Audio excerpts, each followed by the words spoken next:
celebrate San Antonio. Coming to you live from historic Market Square. This is SA Live. It is Friday, and that means the weekend. Oh, and nothing better than a good Saturday breakfast, and that's just wonderful. You know, you relax and have a big breakfast. But yeah, here's the thing. So Dr. Deb, of course, is here, and canceling breakfast might be better for you. What? That's right. Just think of all the times that we have heard that breakfast is the most important meal of the day. But it actually turns out that if we do intermittent fasting, which means that we eat within an 8-hour window of the day, sort of skip breakfast and start a little later, there's a lot of tremendous health benefits. So the intermittent fast, how big should it be? So ideally, what we will get you to do is start eating your breakfast a little bit later, so around 11 o'clock in the morning, and then you eat your normal meals through the day, but you finish by about 7 o'clock at night, so that's an 8-hour window, and then you fast the other 16 hours until 11 o'clock the next morning. Now, some people do a 12-hour fast, so maybe they start eating at 8 in the morning and finish at 8 at night. That's easier for people to start with, but it's that fasting overnight where the magic happens. Okay, and so if you're going to skew the time, if you're going to eat your dinner, should you eat it earlier? You know, not late. So it is better to finish eating earlier in the day. So the best way to do this would be to start eating your breakfast at 7 a.m., finish eating early in the afternoon, and not eat at all till the next morning. But that's hard. Most people can't do that. So.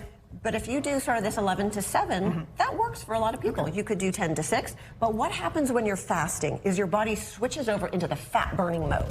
So we all have extra fat stores that we could burn for energy. But when we're eating all the time, our body uses that new food, especially the sugar and the starchy carbohydrates.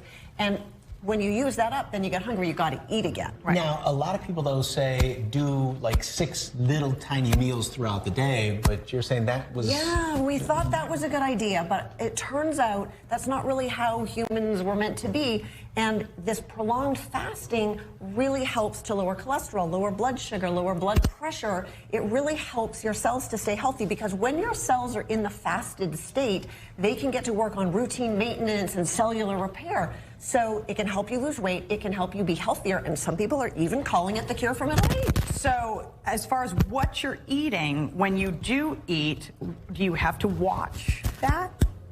For intermittent fasting, we don't restrict calories, and we don't tell you what to eat. We just tell you when to eat. But it is true that if you want to be healthy, you still got to eat the healthy foods. But you know, this is simple. You don't have to count calories. You don't have to count points. You don't have to give up all your favorite foods, and it still works. Okay, so you're not depriving yourself of, you know, a sweet, maybe a little dessert. And of course, with anything, it's moderation, no matter what it is. So eating healthy foods are still important, but you don't have to be so strict. And you know, one thing that people ask too is, it is okay to have your morning coffee or tea. Black coffee or tea is perfectly fine. That doesn't break the fast. It's the sugar that you would put in the coffee that causes the problem. Okay, so like on my schedule, because I go to bed about 7 o'clock, unfortunately I'm eating right before that, and wake up at 2, and I'll have maybe an apple, but I'm not eating breakfast till 7 o'clock in the morning, so that is... Except for the apple, it's kind of okay. Yeah, that's kind of okay. It's difficult for some people depending on your schedule. For example, teachers who can't always control what time they get their meal in the middle of the day. But for most people, they find this is doable, especially the 12-hour window. Really, if you eat your breakfast at 8 and don't eat anything else after 8 o'clock at night, that should just be normal.